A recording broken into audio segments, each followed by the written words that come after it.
Union central committee సమావేశం, working committee సమావేశం జరిగింది. ఆ సమావేశంలో ముఖ్యమైనటువంటి కొన్ని నిర్ణయాలు చేయడం జరిగింది. ప్రధానంగా ఎందుకంటే ఈరోజు సింగరేణిలో జరుగుతున్నటువంటి అవినీతి పైన, అదేవిధంగా కార్మికుల పెండింగ్ సమస్యలపైన స్ట్రక్చర్ సమావేశాల్లో ఒప్పుకున్నటువంటివి కూడా అమలు చేయలేకపోవడం వలన మెడికల్ బోర్డు ఏదైతే ఉన్నదో దాన్ని 10 నెలల కాలం నుండి ఆపేసిండ్రు. అదేవిధంగా ఐటీ పెర్క్స్ మీద మినహాయింపు ఇవ్వాలని అధికారులకు ఏ విధంగా ఇస్తూ ఉన్నారో కార్మికులకు కూడా అదే పద్ధతిలో ఇవ్వాలని, అది ఓన్ హౌస్ స్కీమ్ అమలు చేయాలని, వీటన్నిటిపైన మేము ప్రభుత్వంతో మాట్లాడి పరిష్కారం చేస్తామని అన్నారు. ఇంతవరకు ప్రభుత్వంతో కూడా మాట్లాడి ఎలాంటిది పరిష్కారం చేయలే. ఆ సర్క్యులర్లు కూడా ఒప్పుకున్నటువంటి ఏది మైనింగ్ స్టాఫ్ సంబంధించినటువంటి సూటబుల్ ఎంప్లాయ్మెంట్ కూడా సర్క్యులర్ జారీ చేయలేదు.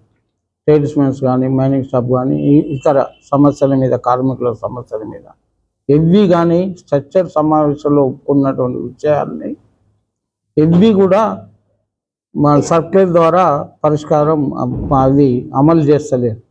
అందుకే వీటన్నిటిపైన చర్చించి అదేవిధంగా నూతన బొగ్గు గనులను ప్రారంభించాలని ఎన్నో సందర్భాలలో దృష్టి తీసుకుపోయినా కానీ నూతన బొగ్గు బావులు కూడా పరిష్కారం ఇప్పటి వరకు ఏవి అమలు జరుగుతలేవు.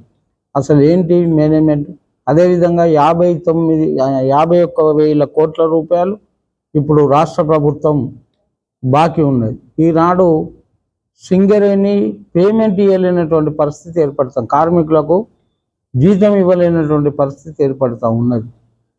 మరి ఈ సింగరేణి సంస్థ రానున్న కాలంలో ఒక 4-5 సంవత్సరాల్లో మొత్తం కొలాప్స్ అయ్యే పరిస్థితి ఏర్పడుతూ ఉన్నది. దీని అన్నిటిపైన తీవ్రంగా చర్చించి ఒక నిర్ణయం చేయడం జరిగింది. ప్రధానంగా ఏంటంటే మన సేవ్ సింగరేణి కార్మికుల హక్కుల సాధన, సింగరేణి పరిరక్షణ కోసం పోరాటాలకు సిద్ధం కావాలని మన యూనియన్ పిలుపునిస్తూ ఉన్నది. 2026 మార్చి 15న అన్ని మైన్స్ డిపార్ట్మెంట్స్లలో పెద్ద ఎత్తున నల్ల బ్యాడ్జీలు ధరించి మెమోరాండాలు ఇవ్వాలని మైన్స్ మీద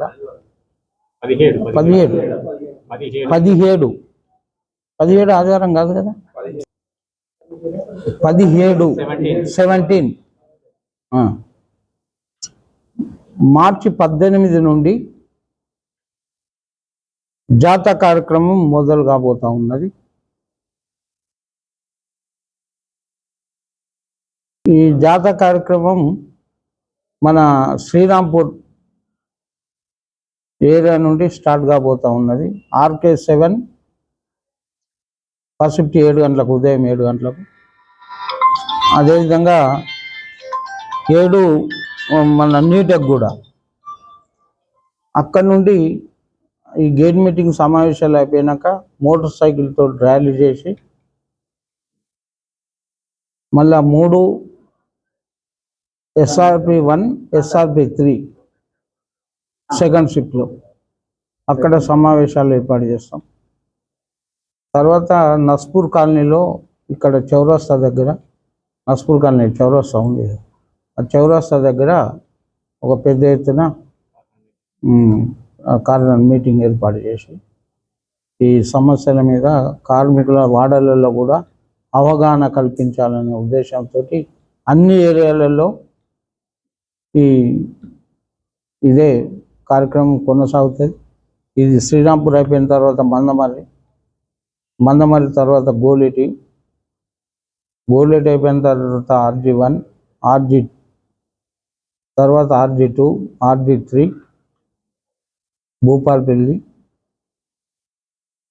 మనుగూరు, అదేవిధంగా మన సత్తుపల్లి, తర్వాత లాస్ట్ 30వ తారీఖు నాడు కొత్తగూడెంలో పెద్ద ఎత్తున అన్ని ఏరియాల నుండి కార్మికులందరూ పెద్ద ఎత్తున తరలించి ధర్నా కార్యక్రమం చేపడతా ఉన్నాం 30వ తారీఖు నాడు. ఈ కార్యక్రమానికి మన రాష్ట్ర కార్యదర్శి కూనంనేని సాంబశివరావు గారు, సిపిఐ రాష్ట్ర కార్యదర్శి. అదేవిధంగా జాతీయ control commission chairman comrade K Narayana గారు హాజరవుతూ ఉన్నారు. ఆ ధర్నా కార్యక్రమానికి పెద్ద ఎత్తున విజయవంతం చేయాలని కార్మిక వర్గాన్ని మా యూనియన్ కోరుతూ ఉన్నది. ఏదైతే ఇప్పటికే మెడికల్ ఫిట్ అయ్యి ట్రైనింగ్ అయ్యి సిద్ధంగా ఉన్నటువంటి వాళ్ళు కొన్ని సమస్యలు, ఎందుకంటే నేను టూకీగా ఫస్ట్ చెప్పా, ఈ 300 మంది డిపెండెంట్కి ఇప్పటికీ పోస్టింగ్ ఇవ్వలేదు. ట్రైనింగ్ అయిపోయింది, అన్నీ అయిపోయినాయి, కానీ వాళ్ళకి పోస్టింగ్ ఇస్తలేదు. వాళ్ళకి ఇమ్మీడియట్లీ పోస్టింగ్ కూడా ఇవ్వాలనేది అదొకటి.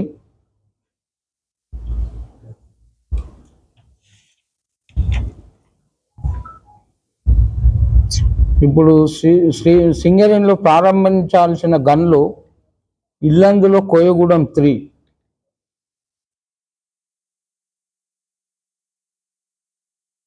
JK5 ఎక్స్టెన్షన్ రోంపేడ్ అంటారు. JK5 ఎక్స్టెన్షన్ రోంపేడ్. మనుగూరులోని Manuguru open cast PKOC2 deep side block వేలంలో రావాలి ఇవి. అదేవిధంగా భూపాలపల్లిలో ఉన్నటువంటి PV Narasimharao open cast KTKOC2 పంచంట్రీ, Tadicherla 2 block, RKOC, Goleti OC,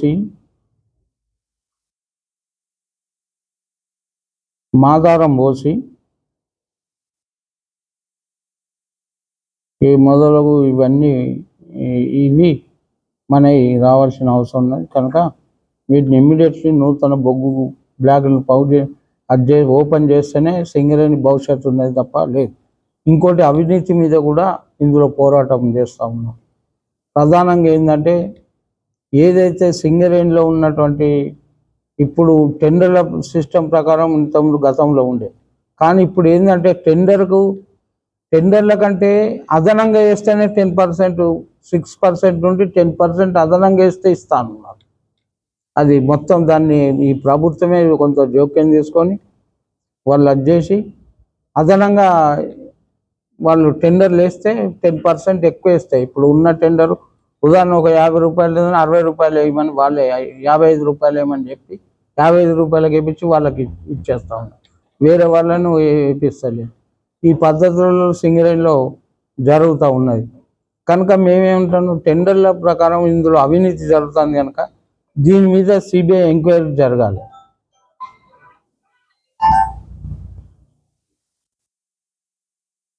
ఇది ఇన్ని సంవత్సరాల నుండి టెండర్ల దాని ప్రకారమే ఇచ్చేటోళ్ళు. ఏది టెండర్ సిస్టమ్ ఎవరు తక్కువ వేస్తే కోర్టు చేస్తే వాళ్ళకి ఇచ్చేవాళ్ళు. కానీ ఇప్పుడు అదనంగా వేసి టెండర్లు ఇచ్చుడు అనంటే ఈ సింగరేణి సంస్థను నష్టాల బాటలో తీసుకొచ్చడానికే ఈ ప్రభుత్వం, ఈ యంత్రాంగం రాజకీయ జోక్యం విపరీతంగా పెరిగిపోతూ ఉన్నది. ఈ రాజకీయ జోక్యం అంటే ఏదో వాళ్ళు కాలు పెడితే వాళ్ళు ఏళ్ళు పెడితే వీళ్ళు కాలు పెట్టినట్టు పద్ధతిలో మొత్తం రాజకీయ జోక్యం బాగా పెరిగిపోతూ ఉన్నది. కనుక దీన్ని అవినీతి మీద మొత్తం, ఎందుకంటే మొన్న ఒక ఉదాహరణ ఇది ఉంటాయి కదా మ్యాగజైన్ మన ఇవి ఎక్స్ప్లోరేషన్, వాటి మీద 500 కోట్ల రూపాయలకు ఎక్కువేస్తే వాళ్ళకి టెండర్లు ఇచ్చింది. 500 కోట్లకు ఎక్సెస్ దానికి టెండర్లు ఇచ్చింది. అసలు దీని మీద ఎందుకు ఎంక్వైరీ చేపిస్తారు? ఇప్పుడు సామాన్య కార్మికుడు ఏదైనా చిన్న తప్పు చేస్తే వాని మీద విజిలెన్స్ ఎంక్వైరీ అని ఇదని అదని అవి చేస్తూ ఉన్నారు. మరి వీళ్ళ మీద ఏం ఎంక్వైరీ చేసిండు? ఇప్పుడు ఇన్ని వేల కోట్ల రూపాయలు చాలా, ఇప్పుడు కాసిపేట కానీ కొన్ని 100 కోట్లు పెట్టిండు, 1200 1500 కోట్ల రూపాయలు ఖర్చు పెట్టిండు. శాంతి కానీ 1500 కోట్ల రూపాయలు పెట్టినాయి. ఇప్పటి వరకు దాని మీద అసలు ఏంటి ఎంక్వైరీ? ఏమి లేదు. అబ్బాయి ఒక ప్రొడక్షన్ లేదు, ప్రొడక్టివిటీ లేదు, ఏది లేకుంటే ఇప్పుడు కొన్ని కోట్ల రూపాయలు నష్టం కాదు. మేము అనేది ఏంటంటే సింగరేణిలో జరిగినటువంటి ఈ అవినీతి పైన మొత్తం ఎంక్వైరీ జరగాలి, అధికారుల మీద యాక్షన్ జరగాలి. అంటే సామాన్య మానవుడికి ఇప్పుడు అంటారు కదా, ఒకే కుటుంబం ఒకే గమ్యం ఒకే లక్ష్యం అని అంటారు. మరి ఏది ఒకే కుటుంబం ఒకే గమ్యం అంటే? కార్మికులు ఏదైనా చిన్న తప్పు చేస్తేనో వాళ్ళు డిస్మిస్ చేస్తారు, అది చేస్తారు. మరి అధికారులు ఇన్ని వేల కోట్ల రూపాయలు సింగరేణి సంస్థను ముంచుతా ఉన్నారు. మరి వాళ్ళకేం శిక్ష చేసిన ఒక్క అధికారిని చెప్పాలంటే ఇన్ని అవినీతి జరిగినాయి, ప్లానింగ్ తప్పు, ఇవన్నీ జరిగితే మరి ఏం చేసిండ్రు? ఏ అధికారి మీద చర్య తీసుకున్నారు? ఎవరి మీద చర్య? ఇవన్నీ చర్యలు తీసుకుంటేనే ఈ సంస్థ ఏమన్నా నిలిచిన అవకాశం ఉంటాయి కనుక వాళ్ళ మీద అందరి మీద ఈ చర్యలు తీసుకోవాలని ప్రధానంగా ఏటీసీగా మేము డిమాండ్ చేస్తూ ఉన్నాం. ఈ క్లర్కల్, పారామెడికల్, ఎలక్ట్రీషియన్, ఫిట్టర్లు, మరి ఈ డిపార్ట్మెంట్లో చాలా ఖాళీలు ఉన్నాయి. ఖాళీలు కూడా ఫిలప్ చేస్తలేరు. ఈ ఖాళీలన్నీ ఫిలప్ చేయాలని ప్రధానంగా మెడికల్ బోర్డు ఏంటండి? మెడికల్ బోర్డు ఆల్రెడీ ఈ రోజు జరుగుతూ ఉంటే మరి ఇంత అవి ఇప్పుడు ఏమంటారు? మెడికల్ బోర్డు పెట్టండి అని అంటే ఆ విజిలెన్స్ ఎంక్వైరీ నడుస్తూ ఉందండి, విజిలెన్స్ ఎంక్వైరీ అయిపోయిన తర్వాత పెడతామంటా ఉన్నారు. మరి విజిలెన్స్ ఎంక్వైరీ జరుగుతూ ఉంటే విజిలెన్స్ ఎంక్వైరీ జరగనియండి, జరగని, ఎవరు తప్పు చేస్తే వాళ్ళ మీద మీరు చర్యలు తీసుకుంటారు. కానీ ఇది బోర్డు పెట్టడానికి ఏమున్నది అభ్యంతరం? ఆ సాకుతోటి ఈ మెడికల్ బోర్డు వీళ్ళు పెట్టకుండా అది చేస్తూ ఉన్నారు. కనుక మేమంటా ఉన్నాం ఏంటంటే మెడికల్ బోర్డు కొనసాగించాలి. చాలామంది కార్మికులు పెట్టుకుంటున్నారు. ఇప్పుడు వాళ్ళందరూ వాళ్ళ కొడుకులు వాళ్ళందరూ ఎదురు చూస్తూ ఉన్నారు మాకు ఉద్యోగ అవకాశాలు. కనీసం ఇప్పుడు అరే మొత్తం ట్రైనింగ్ చేసి పోస్టింగ్ ఏమంటే పోస్టింగ్ ఇస్తలేరు. ఇప్పుడు 300-400 మంది ఉన్నారు, వాళ్ళకు పోస్టింగ్ ఇస్తలేరు. వీటి మీద కూడా ఇమ్మీడియట్గా అది చేయాలని. ఓర్మెన్లు వేకెన్సీస్ ఉన్నాయి, ఖాళీలు ఉన్నాయి అంటాను. మరి వాళ్ళ ఓర్మెన్లో ఎందుకు ఖాళీలు? సీనియర్ మైనింగ్ సర్దార్లకు ప్రమోషన్లు ఇస్తలేరు. వాళ్ళకి ప్రమోషన్లు ఇవ్వాలి కదా, వాళ్ళ ప్రమోషన్లు ఇంతవరకు ఇవ్వలేదు. అదేవిధంగా కాంట్రాక్ట్ లేబర్ది కూడా ఎన్నోసార్లు అంటారు హై పవర్ కమిటీ వేతనాలు చెల్లించాలంటే ఇప్పటి వరకు హై పవర్ కమిటీ వేతనాలు చేయండి. మరి రాష్ట్ర ప్రభుత్వం జీవో 24 కదా, 22 ప్రకారం అన్న ఇవ్వండి అంటే అట్లా కూడా ఇస్తలేరు. ఏదన్నా ఒకటి అమలు చేయాలి. హై పవర్ కమిటీది ఇస్తే హై పవర్ కమిటీ వల్ల కొంత, మరి 22 అమలు అన్న చేయండి అంటే అమలు చేస్తలేరు. ఆ 22 అమలు చేయాలనేది మేము వీళ్ళకి అది చేస్తా ఉన్నాం. ఈ ఎస్డిఎల్, ఎల్హెచ్డి అసలు వాళ్ళకు రక్షణ పరికరాలు లేవు. కనీసం ఏమన్నా ఖరాబ్ అయితే ఏమన్నా వస్తువులు వాళ్ళు తీసుకొచ్చి చేయాలంటే వాళ్ళు లేని, ఏమన్నా అంటే డబ్బులు లేవు, కొనలేని పరిస్థితి. ఎప్పుడే 10 సంవత్సరాల కింద మొన్న 50-40 కొన్నారు, మనిషికి బాయ్కో 2-3 ఇచ్చిండ్రు. ఇక తర్వాత ఇప్పుడు అవి ఎవ్వి లేవు. మరి ప్రొడక్షన్ కావాలంటాను, ప్రొడక్టివ్ కావాలంటాను, అది చేస్తూ ఉన్నారు. ఇంకొకటి ఏంటంటే పోయినసారి అంత గ్యామ్లింగ్ దించిండండి, అంత ప్రొడక్షన్ రాలే. 70 మిలియన్ టన్నులు వచ్చినాయి అన్నారు, రాలేదు. మరి ఆ మిలియన్ టన్నులు ఇప్పుడు ఏం చేస్తూ ఉన్నారు? ఇప్పుడు 60 ఇప్పుడు వచ్చిందంతా తగ్గించి ప్రొడక్షన్ గురించి అవి లాస్ అందులో చూపిస్తాను పోయిన సంవత్సరంలో.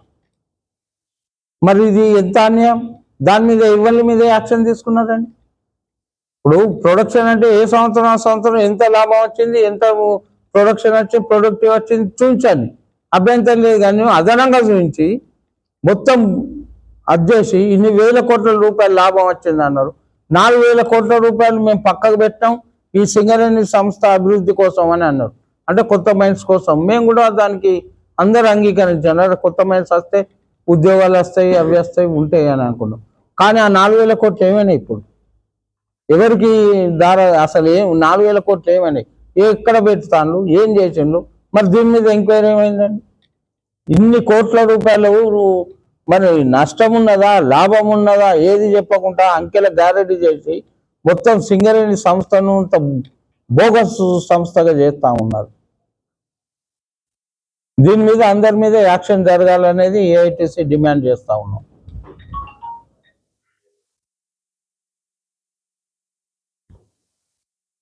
ఈ నైనీ బ్లాక్ మీద, నైనీ బ్లాక్ ఏమైంది? టెండర్లు వేసిండ్రు, ఒకరికొకరు అది చేసిండ్రు. ఇప్పుడు ఇంత అవినీతి జరిగిందని అంటూ ఉన్నారు. పత్రికలలో వచ్చింది, మీడియాలలో వచ్చింది. మరి దాని మీద ఏం విచారణ చేస్తాను, ఎవరి మీద యాక్షన్ తీసుకున్నారు? ఈ నైనీ బ్లాక్ మీద విచారణ జరగాలి. ఎంక్వైరీ అది జరగాలి. మేము ఇవన్నీ కేంద్ర ప్రభుత్వం దృష్టికి తీసుకెళ్ళినాం, రాష్ట్ర ప్రభుత్వం దృష్టికి తీసుకెళ్ళినా కానీ ఇప్పటి వరకు ఎలాంటి అవి లేవు. కనుకనే మేము ఇవన్నీ పైన ఈ సమస్యల పైన పరిష్కారం కొరకే ఏదైనా ఈ సింగరేణి సంస్థను సేవ్ చేయవలసిన అవసరం కూడా ఉన్నదనేది ఆలోచన. ఆనాడు సింగరేణి కార్మికులు ఎంతో మంది ప్రాణత్యాగాలు చేసి ఈ సంస్థను కాపాడింది. అది మన దానికి బీఆర్ఎఫ్ పోతే ఉత్పాదక తీసుకొచ్చి పెద్ద ఎత్తున లాభాల బాట తీసుకొచ్చింది సింగరేణి కార్మికులు. ఆనాడు చాలా యాక్సిడెంట్ జరిగినా కానీ అయినా ఉత్పత్తి తీసుకొచ్చి వాళ్ళు ఈ సంస్థను కాపాడింది కార్మికులు. మరి ఈ రోజు కూడా ఇప్పుడు ఈ సంస్థను కాపాడుకోవాల్సిన బాధ్యత ఇటు యూనియన్ల పైన ఎంత అది ఉందో కార్మికుల పైన కూడా ఉన్నది. అందుకే మేము కార్మిక వర్గానికి పిలిపిస్తా ఉన్నాం. ఇది సేవ్ సింగరేణి పరిరక్షణ కోసం మనం పోరాటాలు చేయాలి. కార్మిక హక్కుల సాధన కూడా ఇందులో భాగస్వామి కావాలని మనం పోరాటాలు చేయాలని పిలుపునిస్తూ ఉన్నాం. కనుక అందరూ సింగరేణి ఈ పోరాట కార్యక్రమంలో ఏఐటీసీ ఇచ్చిన పిలుపు మేరకు మీరందరూ భాగస్వాములు కావాలని మేము మా Singareni college workers union AITC తరఫున విజ్ఞప్తి చేస్తా ఉన్నాం.